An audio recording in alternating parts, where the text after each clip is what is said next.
సీఎంగా ఉన్న తన తండ్రిని చంపి ఇతను సీఎం అవుదాం అనుకుంటాడు. కానీ అక్కడ ట్విస్ట్ ఏమి ఇస్తాడు అంటే మాత్రం ఈ రాజకీయాలు ఇవన్నీ నాకు ఇంట్రెస్ట్ లేదు. నేను అమెరికా వెళ్ళిపోతాను అనే టైప్‌లో అయితే అందరికీ కలరింగ్ ఇస్తాడనమాట. కానీ నిజం ఏంటి అంటే మాత్రం తన తండ్రిని సీఎంగా ఉన్నప్పుడే చంపేసి ఇతను ప్రమాణ స్వీకారం చేద్దామని అనుకుంటాడు. సో మరి అది ఎంతవరకు జరిగింది? అసలు ఏం జరిగింది? అనేది స్టోరీగా అయితే తీసుకెళ్లారు. ఇందులో చాలా అయితే ట్విస్ట్‌లు ఉంటాయన్నమాట. సో పూర్తి రివ్యూలోకి వెళ్ళే ముందు ఇంకా మన ఛానల్ సబ్స్క్రైబ్ చేసుకోకపోతే ప్లీజ్ సబ్స్క్రైబ్ చేసుకోండి. అలాగే లైక్ చేసి సపోర్ట్ చేయండి. ఈ రెండు ఫ్రీయే. సో పదండి ఇక రివ్యూలోకి వెళ్దాం. Welcome to the review of the movie ప్రతినిధి 2 యాక్టెడ్ బై నారా రోహిత్ గారు, ఉదయ్ భాను గారు, ఇంకా చాలామంది అయితే ఉన్నారు. సో అసలు కాన్సెప్ట్ ఏంటి అంటే మాత్రం ముందే చెప్తున్నాను, స్టోరీ కూడా కొంచెం చెప్తాను. ఎందుకంటే స్టోరీ కొంచెం విన్న తర్వాత చూడాలి అనిపించిన వాళ్ళు చూడొచ్చు, లేదు ఇంట్రెస్ట్ లేదు అర్థమైంది కదా స్టోరీ అనుకున్న వాళ్ళు ఆపేయచ్చు. ఆల్రెడీ ఓటీటీలో వచ్చింది కాబట్టి స్టోరీ కూడా కొంచెం చెప్పడం జరుగుతుంది. అసలు ఏంటంటే కాన్సెప్ట్, మన నారా రోహిత్ గారు అనమాట ఓన్గా యూట్యూబ్ ఛానల్ మెయింటైన్ చేస్తూ ఉంటారు. ఆయన ఏంటి అంటే ఎక్కడెక్కడైతే కొంచెం అన్యాయం జరుగుతున్నా, లేదు అంటే కనుక దోపిడీ ఇవన్నీ జరుగుతూ ఉంటే అక్కడికి వెళ్ళి మారు వేషంలో కానీ లేదంటే తెలియకుండా కానీ ఆ వీడియోస్ అన్నీ రికార్డ్ చేసి యూట్యూబ్ ఛానల్లో పెడుతూ ఉంటారు. ఇలా జరుగుతుంది అని చెప్పి. సో అది ఎంత చిన్న స్థాయి నుంచి అలాగే అంత పెద్ద స్థాయి వరకైనా కానీ, అంటే ఇప్పుడు నార్మల్ పర్సన్ దగ్గర నుంచి ఒక ఎంపీ, ఎమ్మెల్యే ఎవరైనా కానీ అసలు ఏం జరుగుతుందని తీసి పెట్టేస్తారనమాట యూట్యూబ్లో. సో అలా అయితే మెయింటైన్ చేస్తూ ఉంటారు. మన ఉదయ్ భాను గారేమో మంచి ఫైర్తో ఒక మంచి ఛానల్ పెడదామని అనుకుంటూ ఉంటారు. అంటే న్యూస్ ఛానల్, బయట విడిగా న్యూస్ ఛానల్ ఒకటి పెడదామని చెప్పి అనుకుంటూ ఉంటారు. కాకపోతే ఆ న్యూస్ కూడా ప్రజల్ని ఉత్తేజపరిచేలా ఉండాలి, జరిగే అన్యాయాలను అరికట్టేలా ఉండాలి, ఏదైనా బయటికి చెప్పేలా ఉండాలి అనే టైప్లో అనుకుంటారు. మరి అలాంటి పర్సనే కావాలి అక్కడ కూర్చొని చెప్పడానికి కూడా ఎవరు అని వెతుకుతున్నప్పుడు మన నారా రోహిత్ గారే ఆవిడ మైండ్లో ఉంటారనమాట. అప్పుడు నారా రోహిత్ గారిని వచ్చి కలవటము, తర్వాత మొత్తానికి అతన్ని ఒప్పించడం ఇవన్నీ జరుగుతూ ఉంటాయి. సో ఇదంతా ఒకవైపు జరుగుతూ ఉంటే ఇంకొక వైపు ఏమో చీఫ్ మినిస్టరు, అంటే అప్పుడు ఎవరైతే సీఎం ఉన్నారో అతను చాలా మంచివాడు అని చెప్పి జనాలందరిలో పేరు ఉంటుంది. కానీ సొంత కొడుగే అతన్ని చంపేయబోతున్నాడని అతనికి కూడా తెలియదు అనమాట.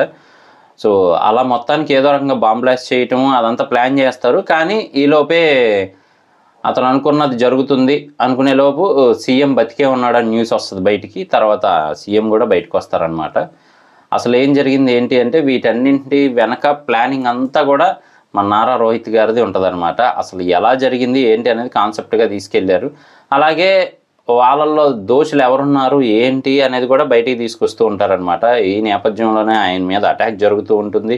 తప్పించుకుంటారు, మొత్తానికి వాళ్ళని కొట్టి మరి చెయ్యి ఫ్రాక్చర్ వరకు అయ్యి సేవ్ అవుతారనమాట. ఇలా అయితే జరుగుతూ ఉంటుంది. దీని వెనక అసలు కారణం ఏంటి అనేది మాత్రం మనకి తర్వాత చూపిస్తారనమాట. అసలు కారణం ఏంటి అంటే మాత్రం అతను చిన్నప్పుడు ఒంటరిగా ఉన్నప్పుడు, అంటే ఎవరూ లేకుండా ఉన్నప్పుడు ఒక పెద్ద ఆయన వచ్చి ఇంటికి తీసుకెళ్తాడనమాట. ఆయన ఎవరో కాదు, మన తనికెళ్ళ భరణి గారు అనమాట. తీసుకెళ్ళి ఒక ఆశ్రమం టైప్లో నడుపుతూ ఉంటారు. కొంతమంది పిల్లల్ని అక్కడ పెట్టి వాళ్ళ ఇంట్లోనే భోజనాలు అన్ని సదుపాయాలు ఏర్పాటు చేస్తారు. కాకపోతే ఆ ఇల్లు ఏదైతే ఉందో అది మంచి సెంటర్లో ఉంటుంది అనమాట, హైదరాబాద్లో. సో అది ఇచ్చేసే అని చెప్పి ఒక రాజకీయ పార్టీ తరపున వాళ్ళు మాకు ఇచ్చేసే అది అని చెప్పి అడుగుతారు. లేదండి ఇది అనాథ పిల్లల కోసం నడుపుతున్నాను నేను అని చెప్పి చక్కగా చెప్తాడనమాట. అవన్నీ కాదు రాసిచ్చేసే అని చెప్పి రౌడీజం చేస్తారు.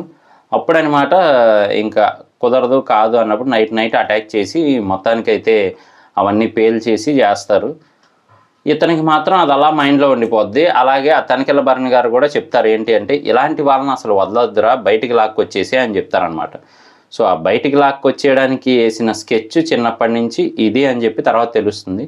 లాస్ట్లో ఇంకో ట్విస్ట్ అయితే ఉంటుంది. అంత మంచి సీఎంని మరి చంపేయడానికి వాళ్ళ కొడుకు కూడా ఇదయ్యాడు కదా అనుకుంటే అసలు కథ ఏంటి ఆ సీఎంది అనేది తర్వాత తెలుస్తుంది అనమాట.